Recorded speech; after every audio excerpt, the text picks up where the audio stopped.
عمرك سألت نفسك إزاي كل شخصية من الشخصيات وصلت للسيرك الرقمي؟ إمتى وصلوا؟ أو حتى ترتيب تجريدهم الزمني؟ طيب يا جماعة، كل ده ليه تفسير وقصة وراه.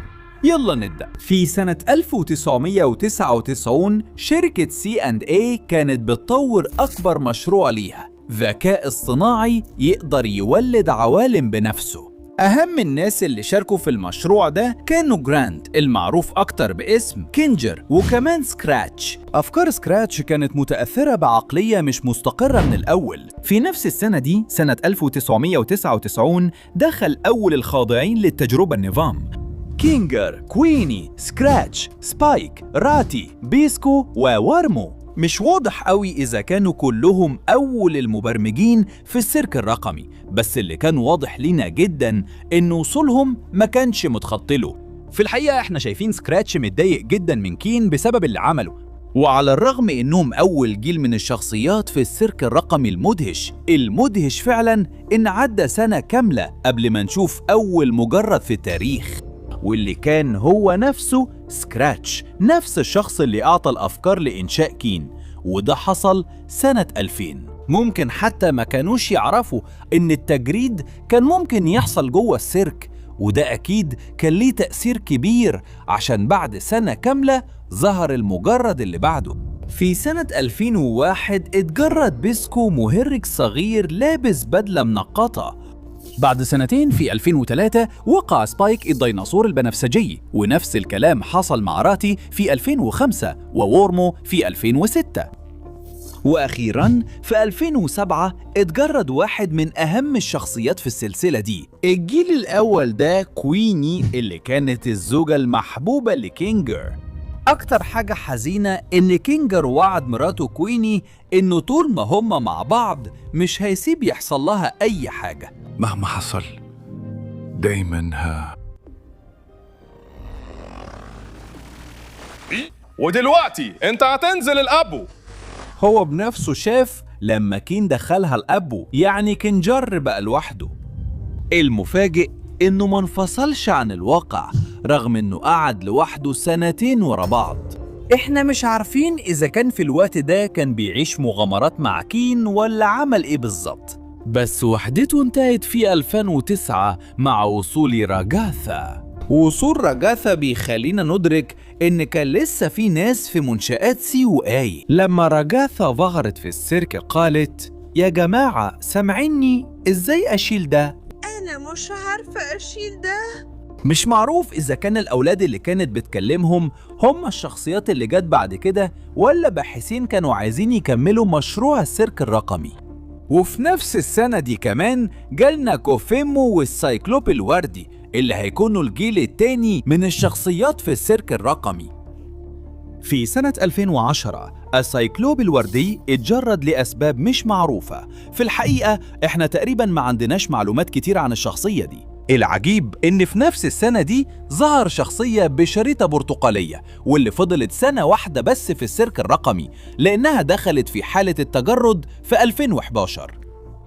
وفي نفس السنة دي عندنا ظهور ريبيت، بنت اللي بعد كده هتكون مهمة جدا في القصة. في 2012 انضم شخصيتين كمان للسيرك، الأرنب المهرج ومحارة زرقاء. شخصيات غامضة جدا وما عندناش معلومات كتير عنهم برضو. بس الأرنب المهرج تقريبا ما استمرش خالص، دخل في حالة التجرد غالبا بعد أيام من وصوله. المحارة الزرقاء قدرت تصمد شوية أكتر. وبعدين في 2013 عندنا وصول جاكس، اللي هيكون علاقة قوية مع ريبيت وكوفمو، بس حتى ده ما كانش كفاية عشان يوقف اللي كان لازم يحصل. يعني في 2014 المحارة الزرقاء بتدخل في حالة التجرد، بس في نفس الوقت جانجل كمان بتوصل، واللي شكلها واحدة من أكتر الناس اللي مش مستقرة عاطفياً من ساعة ما وصلت. بس في 2016 مأساة هتغير شخصيتين للأبد، لأن ريبيت بتدخل في حالة التجرد، وده بيغير ديناميكية المجموعة تماماً، لأن ريبيت كانت من القليلين اللي قدروا يفضلوا مستقرين مع جاكس وكوفمو. فلما ريبيت وقعت، جاكس اتكسر، بقى بعيد أكتر وبارد، ولا مبالي مع الكل، وفي نفس الوقت جاكس كان بيحاول يتحمل المأساة دي. وفي نفس السنة دي ظهر زوبو اللي هيبقى واحد من آخر الناجين في السيرك. وفضلنا لحد سنة 2017 لما وصلت بطلتنا بومني. وصولها بيحدد أكتر نقطة حرجة في كل القصة، لأن بومني دخلت والسيرك كان في أسوأ حالاته. بس الأسوأ من كده إن في نفس اليوم اللي وصلت فيه بومني دخل كوفيمو في حالة التجريد. فجاكس بقى من غير أي حماية، من غير فريق الدعم بتاعه، ومع ده بيبدأ انهيار السيرك الرقمي. بس دلوقتي مين اللي هيدخل في حالة التجريد بعد كده؟ يمكن في القصة مش هنشوف حد بيدخل في حالة التجريد، بس في احتمال كبير إن بعض الشخصيات مش هتستحمل أكتر من كده، وفي الآخر هيتحولوا أو يدخلوا في حالة التجريد. أكتر واحد متوقعين إنه ممكن يدخل في حالة التجريد هو جاكس. هو أصلاً عدى عليه كذا لحظة كان قرب يدخل فيها فعلاً. وكمان ورونا إيه اللي الشخصيات بتشوفه لما يكونوا خلاص بيدخلوا في حالة التجريد أو بقوا فيها فعلاً. وكمان هو الوحيد اللي بعد عن المجموعة كلها أكتر من أي حد تاني، وكمان كان عنده تصرفات غريبة جداً، خصوصاً في الحلقة الثامنة بعد ما اتكلموا مع كينجر. على فكرة عندنا فيديو بيتكلم فيه عن إزاي جاكس مرتبط بالشخصية تيد من القصة اللي كانت ورا السيرك الرقمي المدهش، هنسيبه لكم هنا لو حابين تتفرجوا عليه. الشخص اللي بعد كده اللي ممكن يدخل في حالة التجريد هو كينجر. هو أكتر واحد قعد وقت طويل جوه السيرك الرقمي ولسه عايش لحد دلوقتي، وده فعلا شيء مدهش. لكن مع الوقت بدأ يفقد عقله أكتر وأكتر، حتى إنهم ورونا إنه بيحلم بمراته كويني اللي هو أكتر واحدة بيفتقدها. وكمان بعد ما فشل في إنه يمنع نفسه من القلق أو التفكير اللي ممكن يوصله لحافة الدخول في حالة التجريد، اللي ممكن يدخل في حالة التجريد بعد كده هو جانجل. هو من أكتر الشخصيات اللي مش مستقرة عاطفياً، وفي أي لحظة ممكن أفكاره تسيطر عليه، وده مع مشاعره هيخليه يوصل لحافة الدخول في حالة التجريد. راجاثا ممكن تدخل في حالة التجريد لأنها التانية اللي قضت وقت طويل جدا جوه السيرك.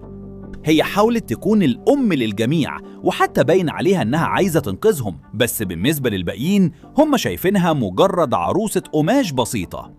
في اللحظة اللي هتدرك فيها ده وتقبله مش هتلاقي هدف لوجودها، وده غالبا هيخليها تدخل في حالة التجريد. زوبو ممكن تدخل في حالة التجريد لأن كين خلاها تعيش صدمتها من جديد بأبشع طريقة ممكنة. ده فعلا هيسيب فيها أثر ويخليها تدخل في حالة التجريد. آخر واحدة ممكن تدخل في حالة التجريد هي بوميني، لأنها أقل واحدة ليها وقت في السيرك الرقمي. يبدو إنها لسه مش مدمرة زي باقي الشخصيات. واضح إنها أخدت شجاعة مع كل مغامرة كان كين بيديها لهم، بس ممكن لما تكتشف حاجة عن السيرك وما تعرفش تستحملها توصل للنقطة دي من القلق اللي هنشوفها فيها بتدخل في حالة التجريد. طيب يا جماعة، انتوا رأيكم ايه في التسلسل الزمني للشخصيات وازاي وصلوا للسيرك الرقمي وازاي بدأوا يدخلوا في حالة التجريد؟ في شخصية تانية ما ذكرناهاش، هنقرأ تعليقاتكم.